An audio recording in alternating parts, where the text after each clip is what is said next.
आत्मीय भाइयों एवं बहनों, बच्चों के नखरा करने पर जो बच्चा खाने के समय बहुत नखरा करते हैं उनको और अधिक ध्यान नहीं देना चाहिए। एक बार भूखा रखकर दूसरी बार बच्चा स्वयं ही पेट भर खा लेगा।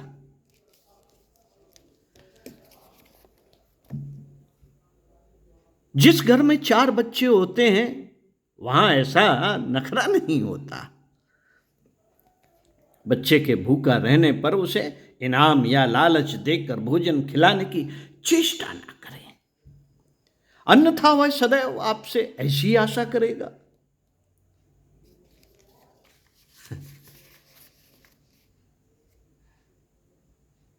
कुछ आदतें आजकल महिलाएं ऐसी डाल देती हैं कि बच्चे को खाना कैसे खिलाया जाए इसके चक्कर में टीवी, वीडियो, लैपटॉप के माध्यम से डोरो न जाने क्या क्या वो कहानियाँ इस तरह की चला देती हैं और वो उसमें व्यस्त रहता है और उसमें उनके मुंह में अपना निवाला देती रहती हैं। ये आदतें अच्छी नहीं हैं। बच्चे फिर उसके आदी हो जाते हैं। खाना खाने के लिए फिर उन्हें वो कुछ ना कुछ वो स्टोरी देखनी है। तो ऐसी भी आदत डाल सकते हैं कि पढ़ाते समय उसको खाना खिलाते समय एक स्टोरी किसी महापुरुष की पढ़ ली जाए, कुछ ज्ञानवर्धक पढ़ लिया जाए और पढ़ते हुए खाना खिलाया जाए उसे बता बता कर। तो धीरे धीरे उसकी आदत भी पढ़ने की पड़ जाएगी। बस फिर कुछ नहीं करना, अच्छा साहित्य ही आपको घर में लाके रखना होगा। बच्चे सोते इस समय बहुत परेशान करते हैं। एक बार ढककर लेटा देने पर पानी पीने अथवा पेशाब जाने के बहाने बार बार उठाकर आते हैं। अगर बच्चा दिन में सोया है तो रात्रि में उसे जल्दी नींद आएगी।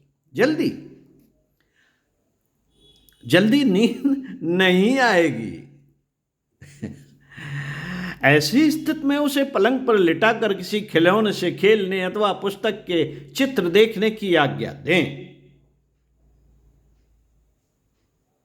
या कोई कहानी पढ़कर सुनाए। कहानियां आज सुनाई नहीं जाती। अभिमन्यु को कहानी सुनाई गई थी उसके पिता अर्जुन ने और वह गर्भ में ही सीख गया था चक्रव्यूह कैसे तोड़ा जाता है। तो आप बाद में भी सुना सकते हैं।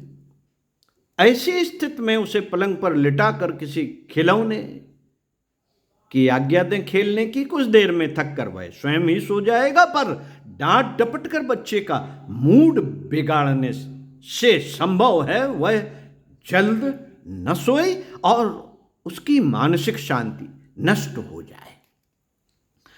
मित्रों, बड़ों की तुलना में बच्चे अधिक प्राकृतिक होते हैं। जन्म से ही जब उनकी नियमित दिनचर्या की आदत पड़ जाती है तो अकुलाकर, रोकर और सुस्त पड़कर वे अपनी माँ या दाई को यह जता देते हैं कि उन्हें असुविधा हो रही है।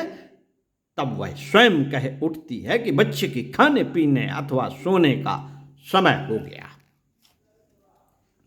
बड़ों की तुलना में बच्चे अधिक प्राकृतिक होते हैं। जन्म से ही जब उनको नियमित दिनचर्या की आदत पड़ जाती है तो अकुलाकर, रोकर और सुस्त पड़कर वे अपनी माँ या दाई को यह जता देते हैं कि उन्हें असुविधा हो रही है। तब वह स्वयं कह उठती है कि बच्चे के खाने पीने अथवा सोने का समय हो गया है। भाई साहब, अब आप लोग शांत हो जाइए। बचपन की यह आदतें ही मनुष्य को नियमित और व्यवस्था प्रिय बना देती हैं। बच्चे के पालन पोषण विषयक स्तर को उठाने के लिए नियमित दिनचर्या के महत्व को समझना अपनी भावी पीढ़ी की सबसे बड़ी सेवा है। सबसे बड़ी सेवा करना है। आज हमारी आधी से अधिक समस्याएं ऐसी हैं जो अनियमित दिनचर्या के कारण से हैं। इसी से हम लोगों का हाजमा खराब रहता है। स्वास्थ्य में गिरावट आ जाती है, बैठे बैठे गप लड़ाने से आपस में झगड़े झंझट हो जाते हैं और फिर उसी के फलस्वरूप मुकदमेबाजी, वकील परस्ती, झूठी गवाही, लावारिता और मिथ्यावादिता का जन्म होता है। अंग्रेज अमेरिकन क्यों पुरुषार्थी होते हैं? छोटे से टापू पर निवास करने वाले 6 करोड़ अंग्रेज जाति ने सारे संसार पर राज्य क्यों कर डाला? उत्तर यही है, उत्तर यही है कि वे पुरुषार्थी थे और हैं। पुरुषार्थ का सबसे बड़ा चिन्ह नियमित दिनचर्या है। अंग्रेज लोग अपने समय के पक्के पाबंद होते हैं। जिस कार्य के लिए उनका जो समय निर्धारित होता है, ठीक उसी तरह वह उस कार्य को करते हैं। यदि आपको 4 बजे मिलने का समय देंगे तो ठीक 4 बजे वे आपकी प्रतीक्षा करेंगे। किसी सभा में यदि 5:30 बजे उन्हें पहुंचना है तो ना तो 5:25 पर और ना 5:35 पर पहुंचेंगे, वरन ठीक समय 5:30 पर वे सभा में देख पड़ेंगे। खाने पीने, सोने, जागने सबका समय नियत रहता है। आज से कई वर्ष पूर्व सन 1957 ईस्वी में मैं लेखक लखनऊ के क्रिश्चियन महाविद्यालय में एलटी का प्रशिक्षण प्राप्त कर रहा था। बाहरी दुनिया के लोगों से मिलने जुलने की आदत होने के कारण मैं प्रायः सार्वजनिक संस्थाओं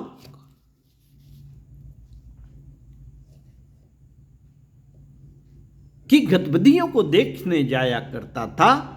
वहीं कैसा केसरबाग के पास चाइना रोड पर भारत स्थित अमेरिकन दूतावास का सांस्कृतिक कार्यालय है, जिसमें बड़ा सुंदर पुस्तकालय भी है। मैं वहां भी जब तक जाया करता था। जाते समय मेरा परिचय वहां के अधिकारियों से हो गया। कुछ दिनों के बाद उन्होंने मुझसे मेरे जिले को आने की इच्छा प्रकट की। मैं भी तैयार हो गया। कार्यक्रम निश्चित हुआ कि कार से चला जाएगा।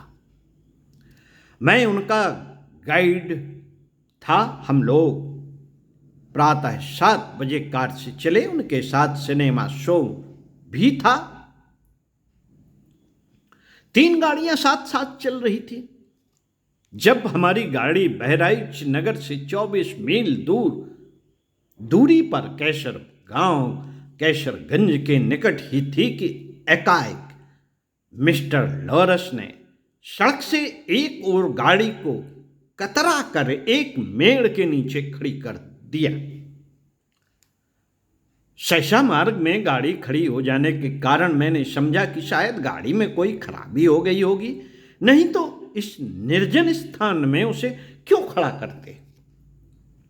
इतने में मिस्टर लॉरस की आवाज आई, मिस्टर श्रीवास्तव, यह हमारे लंच का समय है, इसलिए उसे पूरा कर लिया जाए। इतना कहते कहते अपने साथ रखा हुआ खाने का सामान उन्होंने बाहर निकाला और मोटर पर खोलकर बिना मेरे उत्तर की प्रतीक्षा किए ही सबके सब मिलकर लंच खाने लगे। यह है उनकी समय की पाबंदी का नमूना। जगत गुरु धर्म विजयी स्वामी विवेकानंद के अमेरिका प्रवास के समय प्रायः हम अमेरिका वासियों की नियमित दिनचर्या का उदाहरण पाते हैं। एक बार मुझसे मिस्टर E.J. ब्राउन नाम के एक अमेरिका वासी से लखनऊ में भेंट हुई। वे 80 वर्ष की अवस्था के थे। अमेरिका से तीसरी बार वे भारत यात्रा पर आए थे। यद्यपि उनकी आयु अधिक थी, चलते समय पैर लड़खड़ाते थे, लेकिन उनमें बड़ा उत्साह था, बड़ा उत्साह था। हर एक से वह हंसकर मिलने और हाथ मिलाते थे। लखनऊ के रामकृष्ण मिशन आश्रम में ठहरे हुए थे। वे ऐसे व्यक्ति थे जिन्होंने अपने 30 वर्ष की आयु में स्वामी विवेकानंद जी के दर्शन किए थे और अमेरिका प्रवास के समय में उनके भक्त बनकर उन्हीं के साथ रहने लगे थे। प्रत्यक्षदर्शी होने के कारण स्वामी जी के संबंध में बहुत ही बातें भी सुनाया करते थे। हम लोग उन्हें चाव से सुनते थे। साथियों, इसी क्रम में आपको आगे पढ़कर सुनाएंगे पृष्ठ 31 से। स्वाध्याय, सत्संग, चिंतन, मनन का क्रम बनाए रखिए और स्वस्थ रहिए, मस्त रहिए, व्यस्त रहिए और मुस्कुराते रहिए। ओम शांति।